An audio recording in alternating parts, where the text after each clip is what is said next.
The traffic under Brooklyn Bridge was chaotic that evening.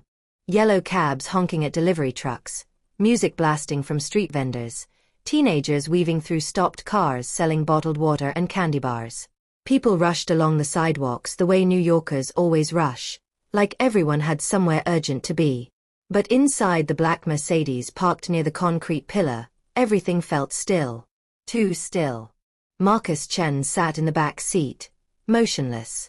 His window was halfway down, letting in air that smelled of hot dogs, exhaust fumes, and rain puddles that had been sitting in the gutters too long. His eyes were locked on one spot. At first, when he spotted her from the street, he thought his mind was playing tricks. He thought, "No, that can't be her. It's impossible." But now, watching more carefully, doubt crept in. There, beneath the bridge beside a crumbling brick wall where two young men were laughing and playing dice, an elderly woman was bent over beside a large green dumpster.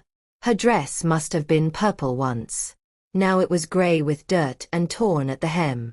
Her silver hair hung loose and tangled, uncombed and uncared for. Her hands trembled as she worked. She wasn't just looking into the dumpster. She was pulling out half-eaten food and tucking it quickly into her pockets, hoping no one would notice. Marcus felt heat rise in his chest, spreading like fire through his ribs. "Sir," his driver said quietly from the front seat. "Should we head to the office?" Marcus didn't answer. His jaw tightened. His eyes grew wet, but he refused to blink. The platinum watch on his wrist caught the afternoon light. His tailored suit was immaculate. He looked like success incarnate. He always looked wealthy, but right now he didn't feel like a tech mogul. Right now, he felt like a frightened child again, because the woman by the dumpster looked exactly like someone he once knew. Someone he owed everything to. He pushed the car door open. "Sir," the driver said again, concern filling his voice. "This neighborhood isn't." "Stay here," Marcus interrupted, his voice low and firm. "Don't follow me." He stepped onto the cracked pavement beneath the bridge. People turned to stare. Of course they stared. It wasn't normal for a man in a $3,000 Navy suit and Italian leather shoes to step into this part of town. Not under Brooklyn Bridge. Not at this hour. But Marcus ignored their eyes. He only cared about reaching the woman. He walked closer, each step feeling surreal, like the ground was tilting beneath him. Like this moment couldn't possibly be real. Then the woman shifted slightly, and a beam of sunlight broke through the bridge supports, illuminating her face. Marcus stopped cold. His heart nearly burst from his chest. It was her. It was really her. He knew those eyes, even though they looked tired now. He knew that jawline. He knew the small scar near her left temple. He knew her. His voice escaped before he could control it. "Miss Rose." The woman froze. Her spine straightened just slightly, like a soldier hearing their name called. Slowly, very slowly, she turned around. Her hands were still clutching something close to her chest, hiding it like a shameful secret. For a long moment, she simply stared at him. Her eyes trembled. Her lips parted, but no sound came out. There were decades written in that face. Decades of something he didn't yet understand. Then, in a thin voice barely above a whisper, she asked, "Do I know you?" Marcus felt his throat close. She didn't recognize him. That hurt worse than anything. This was the woman who had carried him on her back through floodwaters when he was 7. This was the woman who had fought death itself to save him. And now she was asking if she knew him. He swallowed hard. His voice wasn't steady anymore. "It's me," he said. "It's Marcus." Nothing. Her face remained blank. He took another step forward. "Miss Rose," he said softly. "It's me. Little Marcus from Chinatown. The boy who nearly drowned in the canal during that storm. You pulled me out. You held me and screamed, 'Marcus, breathe.' You slapped my back and said, 'Don't you dare die on me. Your mother will never forgive me.'" Her eyes widened. Her mouth opened. The food in her hand dropped to the pavement. For a moment, Her knees looked like they might give out. Then she covered her mouth with both trembling hands. "Oh," she gasped, voice breaking. "Oh my God. Oh my God." Marcus nodded quickly, tears now standing in his eyes. "Yes," he said. "It's me. I found you." And then, right there under Brooklyn Bridge, this powerful man. This man people call the Silicon Dragon. This man Forbes called the youngest tech billionaire in New York. This man who made CEOs stand when he entered boardrooms, dropped to both knees in front of an elderly woman in torn clothes standing beside a dumpster. People around them stopped moving. Even the dice players went quiet.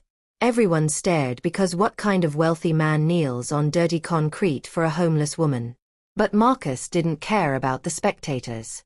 He was crying now. Not loudly, not dramatically, but deeply. The kind of crying that comes from wounds that never healed. He took her hand. It was cold. Far too cold. He gripped it tightly, afraid she might vanish. "I looked for you," he whispered. "For years I searched.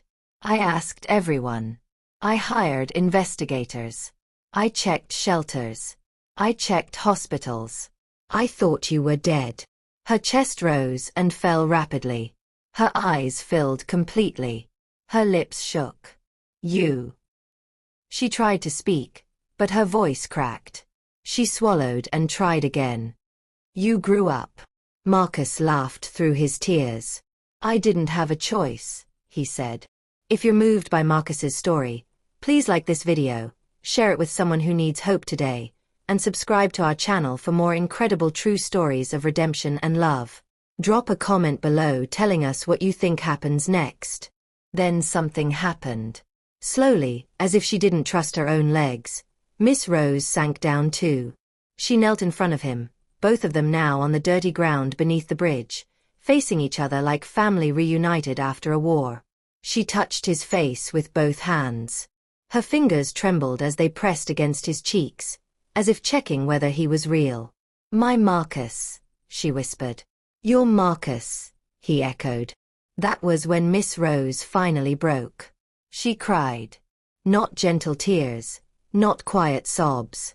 She cried the way a mother cries when a lost child walks through the door after years of silence. Her body shook. Her shoulders heaved. She leaned forward and pressed her forehead against his chest, letting out everything she'd been holding inside. "I thought you forgot me," she said between sobs. "I could never forget you," he replied firmly. "I heard you moved away. I heard you became someone important. I thought you wouldn't remember me anymore." Marcus pulled her closer and held her tighter. "Look at me," he whispered.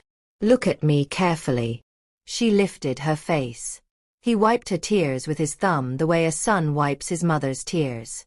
"I'm still your boy," he said. Her lips trembled. Something like a smile tried to form but dissolved into another wave of pain. "I'm ashamed," she whispered. Marcus shook his head quickly. "No. Don't say that. Never. I'm ashamed that you saw me like this." "Stop. I was taking food from trash." Her voice almost disappeared when she said those words, as if she wanted to sink into the ground. Marcus closed his eyes. For a moment, he couldn't speak. Then very softly he said, "I know what you were doing." Her eyes filled again. "I tried to hide when I saw your car," she said. "I didn't want you to see me like this, Marcus. Not you." He opened his eyes, and now his tears were angry. Not angry at her. Angry at the world, angry at fate, angry at himself. Because how could the woman who saved a billionaire end up hungry under a bridge? How could New York watch and do nothing? How? He looked at her with fierce determination. "You're not staying here," he said. Her body went rigid. She looked confused. "What? You're not sleeping here again. Marcus. You're not touching trash again. Marcus, listen. You're coming with me." Her eyes widened. She shook her head and pulled her hands back as if she was afraid to touch him. "No," she said quickly. "No, no. I can't. People will talk. Your employees will gossip. The internet will make stories.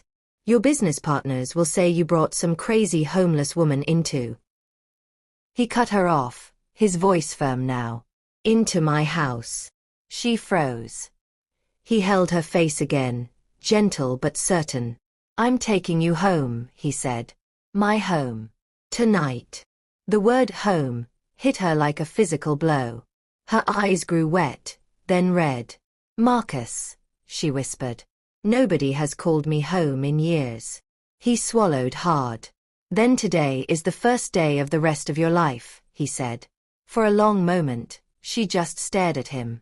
Her hands shook. Her lips moved as if she was praying without sound. Then slowly, she nodded. That was when someone from the crowd shouted, "Yo! That's Marcus Chin. That's the tech dude." Marcus turned his head. A small crowd had formed. Phones were already raised. Some people were whispering. Some were smiling like they were watching a movie. Some looked confused, unable to understand why the founder of Chen Technologies, the Man magazines called the future of American innovation, was kneeling on the ground under Brooklyn Bridge, embracing an elderly homeless woman like she was the most important person in the world. Marcus stood first. Then he extended his hand. "Come," he said softly. "Stand up. Stand up with me, Miss Rose." That name, that simple name, made her cover her face because she couldn't hold that much emotion at once. He helped her stand. Her legs were weak. She almost collapsed. He caught her. She felt light. Too light. Like she hadn't eaten properly in days. His jaw tightened. "Driver," he called. The Mercedes door opened instantly. The driver rushed around. "Sir, yes sir." "Open the back door," Marcus said. "Get a clean blanket from the trunk. And bring bottled water. Cold water. Now." "Yes, sir." The driver moved quickly. People were recording now. Marcus didn't care. Let them post it. Let them talk. Let them say whatever they wanted. Let the whole internet see. Let every person in New York watch and learn.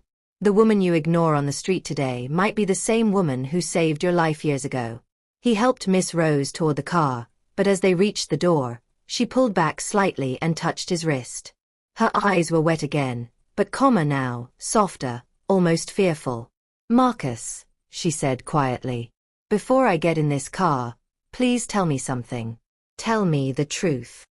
He turned to face her fully. "I'll tell you anything," he said. Her voice dropped to a whisper. "Your parents," she said. "Where are they?" The air around them suddenly felt heavy. That question struck a place inside Marcus that even wealth couldn't heal. His expression shifted just slightly, enough for her to notice. He slowly exhaled. "They're gone," he said.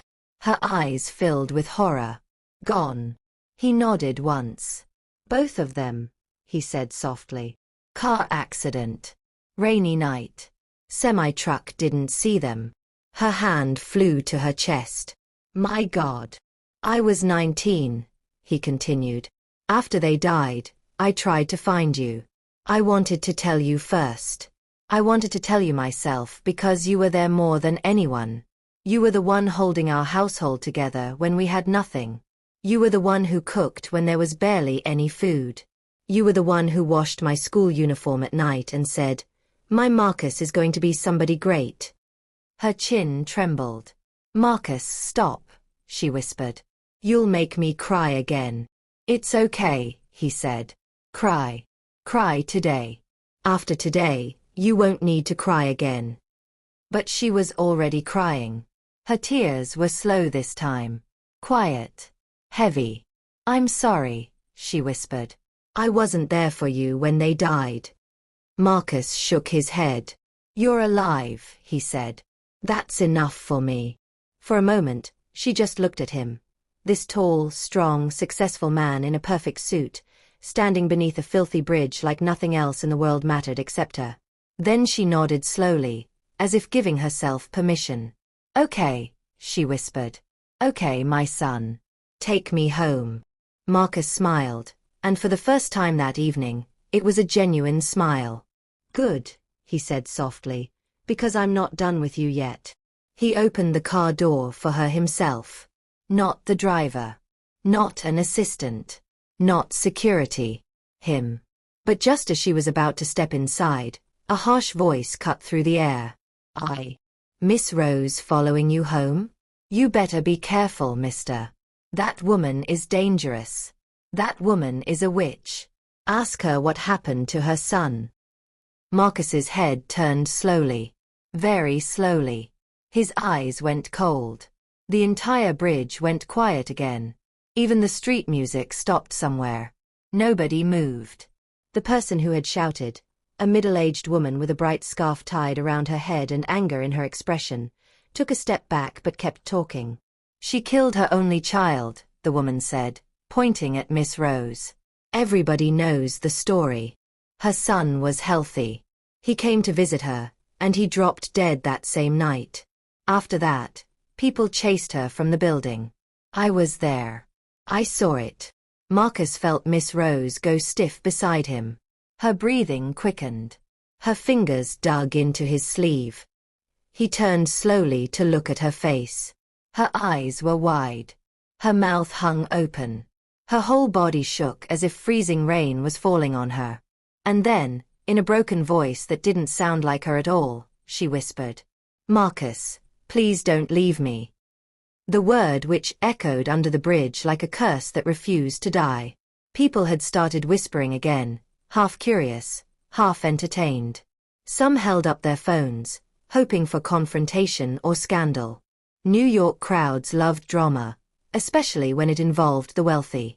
Marcus turned slowly toward the woman who had shouted. His calmness was frightening. "Say that again," he said quietly.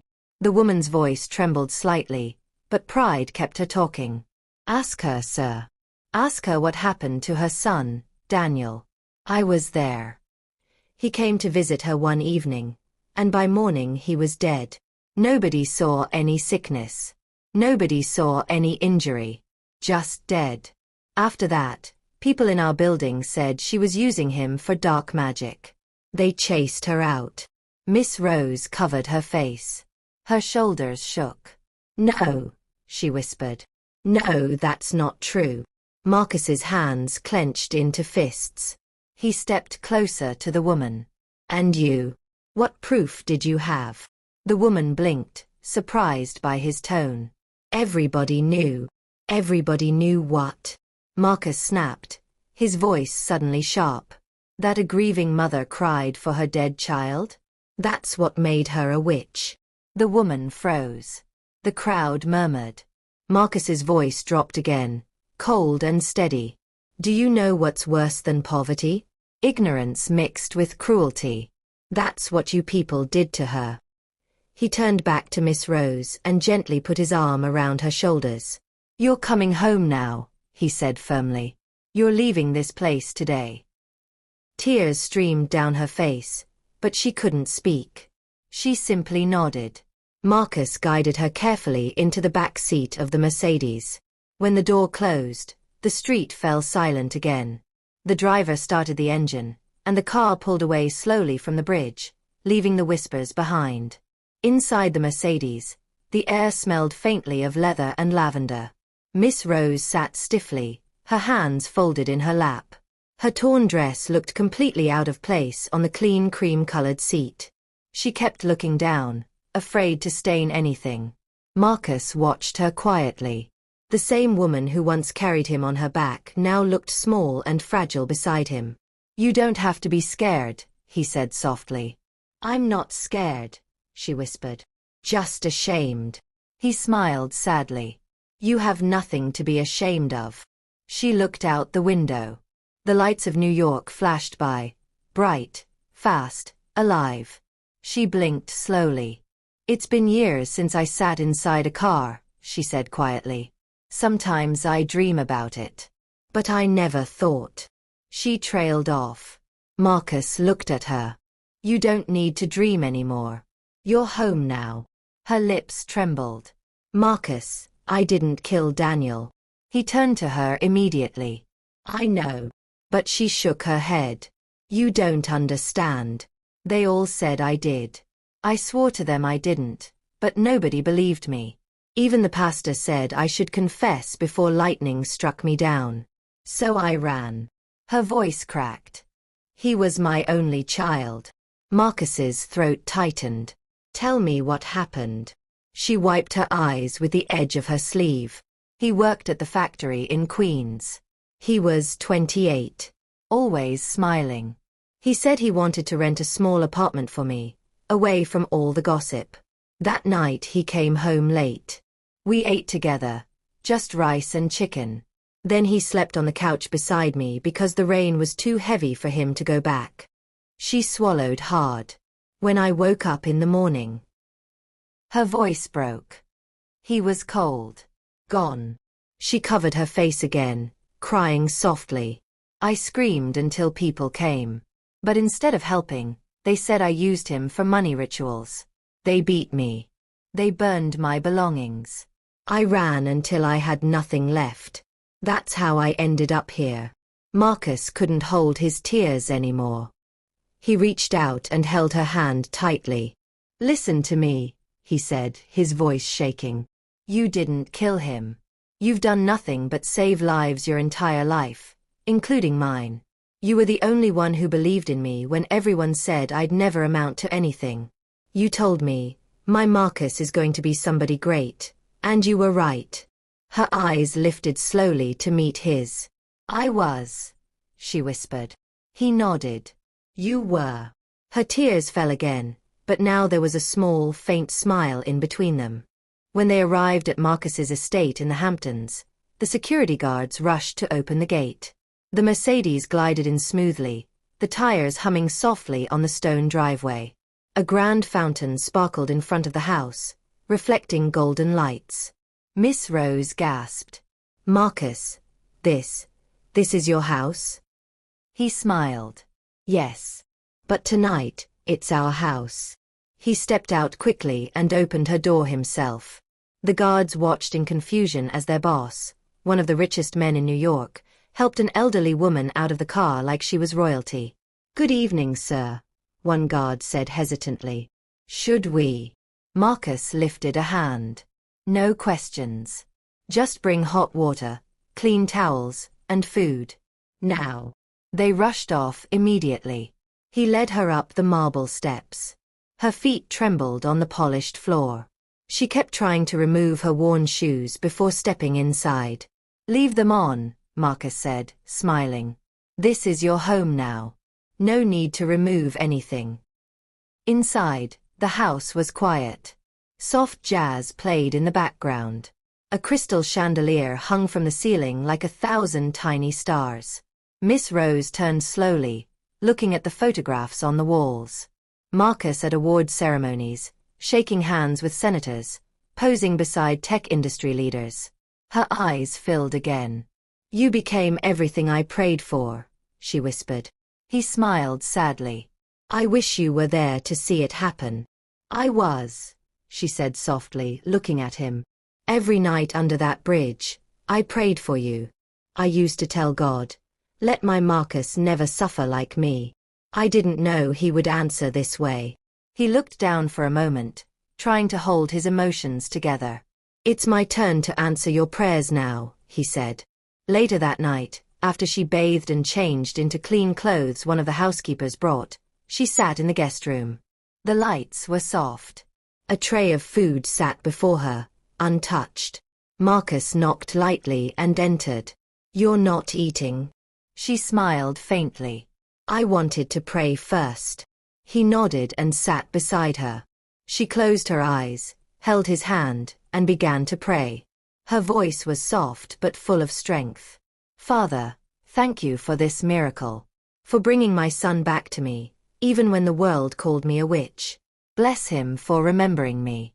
And let every tear I shed on the streets become joy in his home. Marcus opened his eyes slowly. His heart felt heavy but peaceful. When she finished, she looked at him and said, Marcus, can I ask you something? Anything, he said.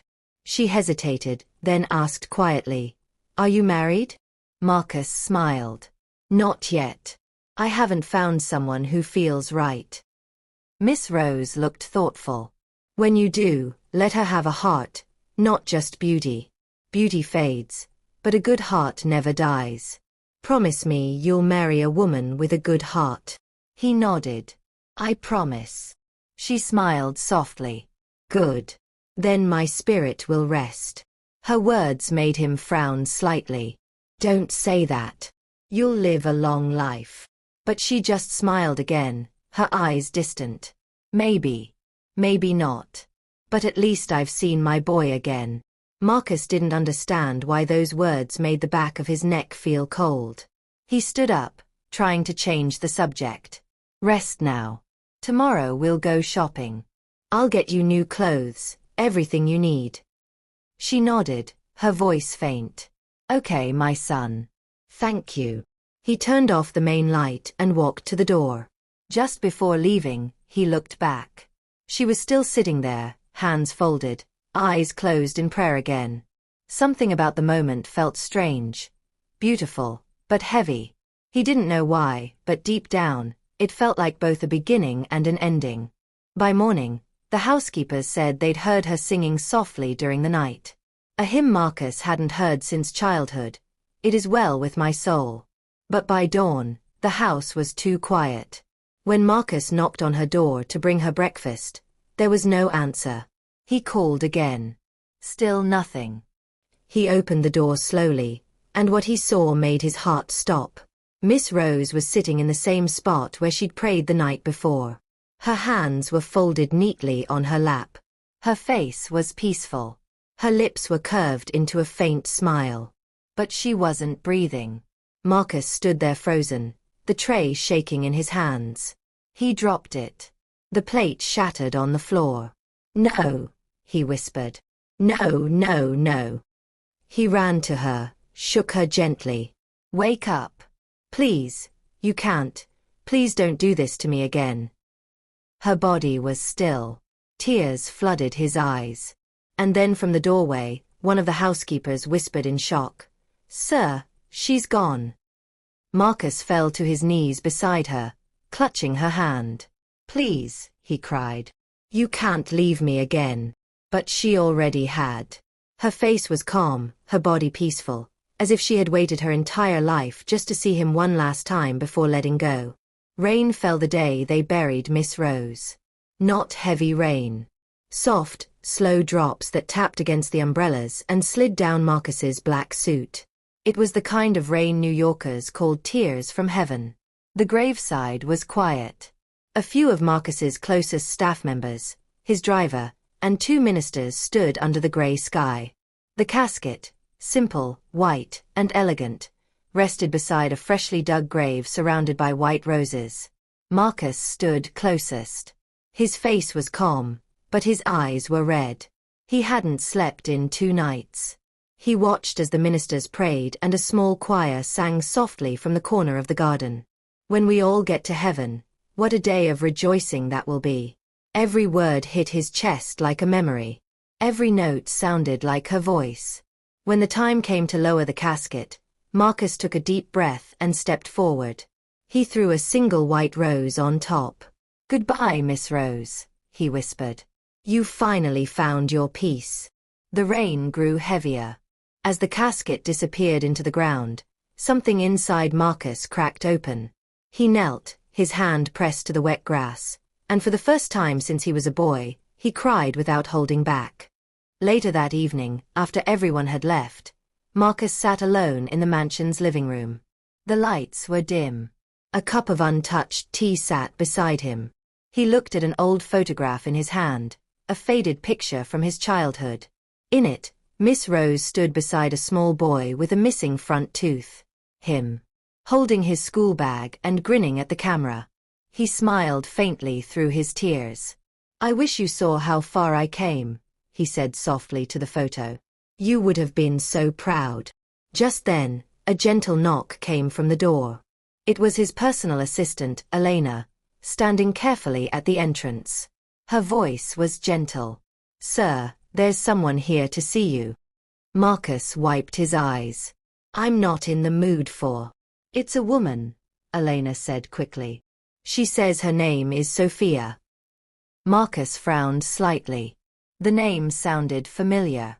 Sophia who? She didn't say, sir. But she insists she knew Miss Rose. Sophia sat quietly in the waiting room when Marcus entered. She was in her late 20s, olive-skinned, dressed simply in a navy dress with a small pendant hanging from her neck. Her eyes were red, as if she'd been crying. When she saw him, she stood immediately. "Good evening, sir." Marcus nodded, studying her face. "You said you knew Miss Rose." "Yes, sir," she said, voice trembling. "She was like a mother to me too." He blinked. "To you?" She nodded, holding back tears. "When I was in the foster care system, she volunteered there every weekend. She used to tell us stories and bring food from her own kitchen. She gave me my first Bible." Her voice broke. "I didn't know she died until someone told me today." Marcus felt a lump rise in his throat. "You knew her from before?" "Yes," she said. "Even after she left the foster care center, she came to see me sometimes. She said she had a son once, but that he died young. I think it hurt her deeply. Every time she saw me, she would touch my face and say, 'If my Daniel was alive, he'd be your age.'" Marcus's eyes widened slightly. Daniel. The same son she had talked about the night before she died. He sat down slowly, his heart tightening. "You really knew her?" Sophia nodded. "I did. And I heard what you did for her. Taking her in. Giving her a home. Thank you for that, sir. She talked about you. She said you were her miracle child." Marcus couldn't stop the tears this time. "She was mine too." They talked for almost an hour. Sophia told him stories of Miss Rose singing to the foster children, praying for strangers, and giving away food even when she had little herself. Marcus listened quietly, each story adding another layer to the woman he thought he already knew. Before she left, Sophia stood and said softly, "Sir, I know you're still grieving, but Miss Rose made me promise something." Marcus looked up. "What promise?" Sophia hesitated, clutching the pendant on her neck. She said, "If anything happens to me, find Marcus. Tell him not to close his heart again. Tell him to love without fear." Marcus froze. He didn't understand how she could have known to say that, or why, but those words felt like they came directly from her spirit. Sophia smiled faintly through her tears. "She believed you would meet someone special, sir. She said she'd seen your future in a dream." Marcus frowned slightly. "A dream?" "Yes. She said she saw a woman standing beside you at your wedding. And she was wearing blue." That night, Marcus couldn't sleep. He kept replaying everything in his mind. The dumpster under Brooklyn Bridge. Her trembling hands. Her smile in the mansion. The way she had called him, "my son," one last time. He walked to the balcony and stared into the quiet night sky. The moonlight spilled over the garden where her grave was now covered with white lilies. His voice was barely a whisper. "You found peace. But now I'm the one who's lost." He stood there for a long time until the night breeze carried a faint sound, like someone humming. It was soft, gentle, and familiar. He froze. It was her hymn again. "It is well with my soul." He looked around, his heart racing. The house was silent. The staff were asleep. But the humming grew a little clearer, like a memory coming alive. He closed his eyes. The music faded slowly, leaving only the night. And then a strange calmness filled him. Maybe she was telling him something. That she was still with him. That she hadn't really left. He took a deep breath. "I'll do what you asked. I'll live. I'll love. I promise." 3 days later, Marcus attended a charity event organized for children. It was Miss Rose's old foster care center, the one Sophia had mentioned. He decided to fund the entire renovation project in her memory, setting up a scholarship program called the Rose Foundation for Forgotten Children. As he walked through the hall, people clapped and took pictures. He gave a short speech about kindness, second chances, and love. But as he was leaving the stage, something, or rather someone, caught his attention. Across the room, near the entrance, stood Sophia again. She wore a long flowing blue dress, the same color from Miss Rose's dream. Their eyes met across the crowd. Marcus froze. The noise around him faded. For a moment, it felt like time stopped. Like Miss Rose herself had whispered, "Look, that's her." Sophia smiled gently, her eyes glistening. And Marcus smiled back. That evening, as the sun set behind the building, Marcus stood by the garden and whispered toward the sky, "Thank you. I understand now." A small wind brushed his cheek, soft and warm, as if the universe itself answered. But what Marcus didn't know yet was that Sophia's arrival wasn't just fate. It was the beginning of a new chapter. A chapter that would soon reveal secrets that would test everything he thought he knew about love, loyalty, and destiny. The evening breeze at the foster care center carried a strange mix of laughter and nostalgia. Children ran across the courtyard, their giggles echoing through the freshly painted walls. Marcus stood by the fountain, watching them play, his heart lighter than it had been in weeks. But when his eyes found Sophia again, the woman in the blue dress, something shifted inside him. It wasn't just admiration. It was recognition. A sense that her face, her voice, even her mannerisms felt oddly familiar. He didn't know why, but every time she smiled, he saw a shadow of Miss Rose in her eyes. Later that night, Marcus invited Sophia to dinner at his mansion. She arrived quietly, dressed in a simple cream blouse and skirt, looking both graceful and shy. The housekeepers greeted her with warm smiles. They had all heard about the woman who helped comfort their boss after Miss Rose's death. They dined on the terrace overlooking the moonlit garden where Miss Rose was buried. A candle flickered between them, and for the first time in months, Marcus laughed genuinely. "You remind me of her," he said after a while. "The way you speak. The way you care about people. It's like she's still here." Sophia smiled softly. "She taught me everything. She used to say, 'Kindness isn't weakness. It's the seed that grows into miracles.'" Marcus nodded slowly. "That sounds exactly like her." Then he added, almost to himself, "She said she had a dream. That I would meet someone wearing blue." Sophia looked up, her fork frozen midair. "She told you that?" "Yes," Marcus said. "She mentioned it once before she passed. And the day I saw you, you were wearing blue." Her eyes softened. Maybe that wasn't an accident. For a long moment, silence stretched between them. Gentle but deep. Then Sophia broke it. "Marcus, can I tell you something? Something about Miss Rose that she never told anyone." Marcus leaned forward. "Go on." Sophia took a deep breath. "Before she died, she came to see me at the foster care center. She was sick, but she smiled the whole time. She gave me this necklace." She held up the small gold pendant around her neck. Marcus noticed it looked familiar, a small heart with the letters DR engraved on it. "She said it belonged to her son," Sophia continued. "Daniel Rose." Simon's eyes widened. "That's her son's name." "Yes, but she said something else that day." Sophia's voice trembled. She said, "If you ever meet Marcus, tell him my son's story isn't finished.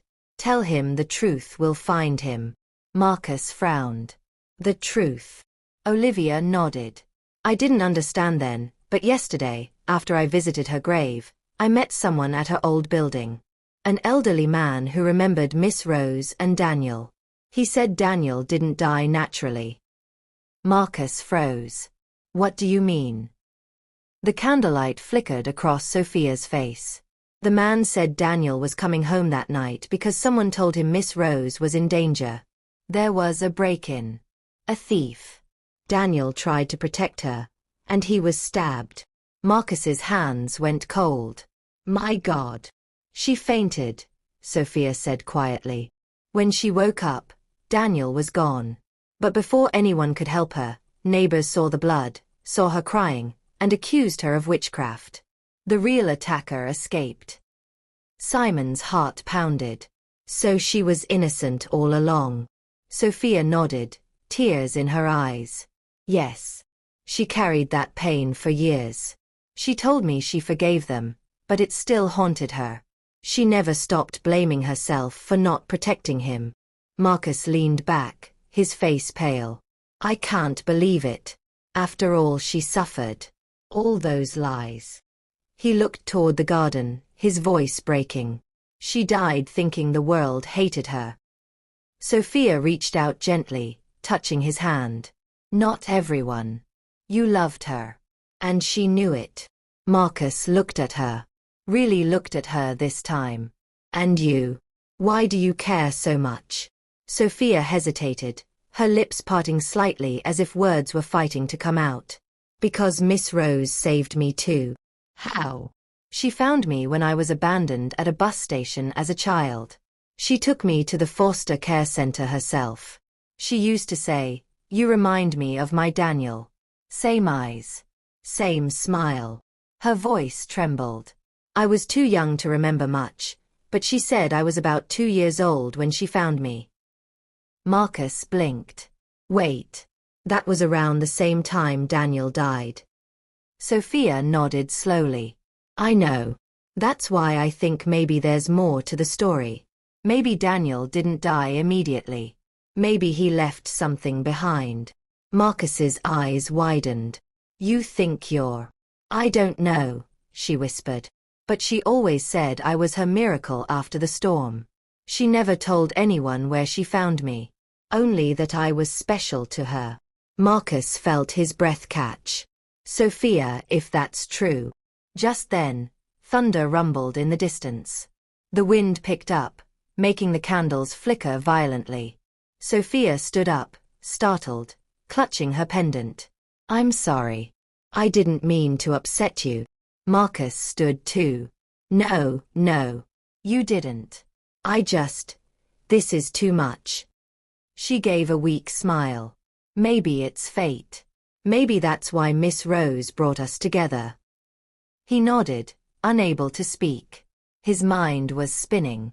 That night, after she left, Marcus couldn't stop thinking. He went to his late parents' old study, the room he hadn't entered in years. He opened the old chest in the corner, the one filled with letters and family papers. Among them, he found a small envelope with Miss Rose's handwriting. It was old, but the ink was still clear. For Marcus, if I don't live to tell him the truth. Marcus's hands shook as he opened it. Inside was a folded letter. My dear Marcus, if you are reading this, it means I could not say goodbye properly. I have lived with a secret for many years, one that broke my heart every day. The night Daniel died, I found something in his hand. A bracelet. It belonged to a woman he loved. A woman who was pregnant. He died protecting both of us. The baby was never found. But years later, I found a child left at a bus station. I called her Sophia. Marcus's breath caught. I don't know if she was Daniel's child or another lost soul God sent to heal me. But I raised her with the love I could no longer give my son. If you ever meet her, protect her like your sister. She carries his spirit. I feel it. With all my love. Rose. Marcus sank to the floor, shaking. He whispered, Oh God. Sophia is Daniel's daughter. His mind raced. That meant Sophia wasn't just a kind stranger. She was Miss Rose's granddaughter. He closed his eyes. Even after death, you're still bringing people together. The next morning, Marcus called Sophia and asked her to meet him at the garden. When she arrived, he was standing beside Miss Rose's grave, holding a small box. He turned to her, his eyes soft. I found this last night. It's a letter from her. Sophia's eyes filled instantly. A letter. Marcus handed it to her gently. It's yours to read. She wanted you to know who you are. Sophia's hands trembled as she unfolded the paper. Her lips quivered as she read, tears falling quietly. When she finished, she looked up at Marcus, voice breaking. She knew. She knew all along. Marcus nodded. Yes. You are her blood, Sophia. Daniel's daughter. Her miracle. Sophia dropped to her knees beside the grave, crying uncontrollably. Grandma. I found you too late. Marcus knelt beside her, placing a comforting arm around her shoulder. No. You found her exactly when she wanted you to. They stayed there quietly for a long time, the wind rustling the white lilies, the morning sun rising over the estate. And for the first time since Miss Rose's death, Marcus felt peace. Because even in her absence, she had left behind something greater than herself. A family reborn from brokenness. 2 weeks later, Marcus and Sophia stood together at the grand opening of the Rose Foundation for Forgotten Children. A fully renovated foster care center with classrooms, a library, medical facilities, and a beautiful garden named after Miss Rose. Children played in the courtyard. Their laughter filled the air. Marcus gave a speech, his voice strong but emotional. This place exists because one woman believed in the power of love. She saved my life when I was a boy. She saved countless others throughout her life. And even now, she's still saving lives through what we build here. The crowd applauded. Sophia stood beside him, wearing a blue dress, tears streaming down her face. After the ceremony, they walked through the garden together, past the bronze statue of Miss Rose they had commissioned, her hands outstretched, welcoming children. She would be so proud, Sophia said softly. She is proud, Marcus replied. They stood in silence, watching the sunset paint the sky in shades of gold and pink. Then Sophia said quietly, "You know, before she died, she told me one more thing." Marcus looked at her. What did she say? Sophia smiled through her tears. She said, "Love is a circle. It might break, but it always finds its way back home." Marcus felt warmth spread through his chest. Maybe that's what this is. Love finding its way home. They both turned to look at the foundation again. The sound of children laughing, playing, being children. The same sound that once echoed through their pain. As the evening deepened, a small gust of wind passed through the garden, rustling the flowers on Miss Rose's statue. And for a brief second, the wind carried a soft, familiar voice. Calm, kind, eternal. "Thank you, my children." Sophia smiled faintly. "Did you hear that?"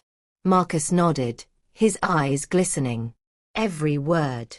They stood in silence, watching the stars appear, two souls bound by one woman's kindness, carrying forward her legacy of love.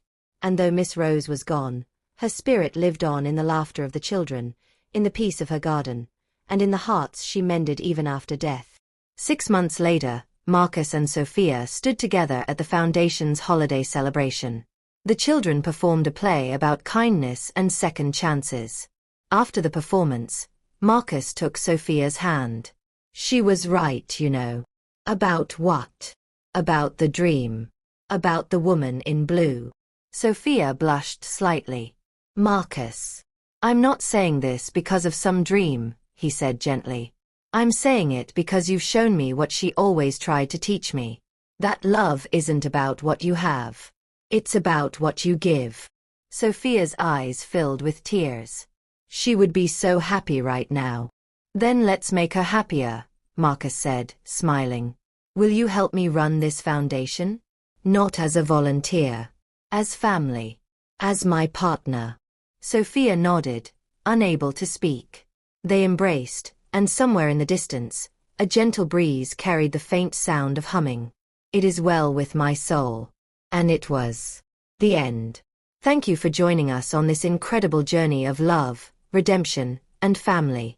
If this story touched your heart, please like this video, share it with everyone you know, and subscribe to our channel for more inspiring stories that will restore your faith in humanity.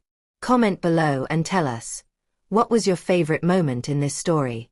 Which chapter made you cry? We read every single comment and love hearing from you. Don't forget to hit that notification bell so you never miss our next powerful story. Remember, kindness is never wasted. The person you help today might be the angel who saves you tomorrow. God bless you all, and we'll see you in the next story. Red Heart, Asterisk asterisk.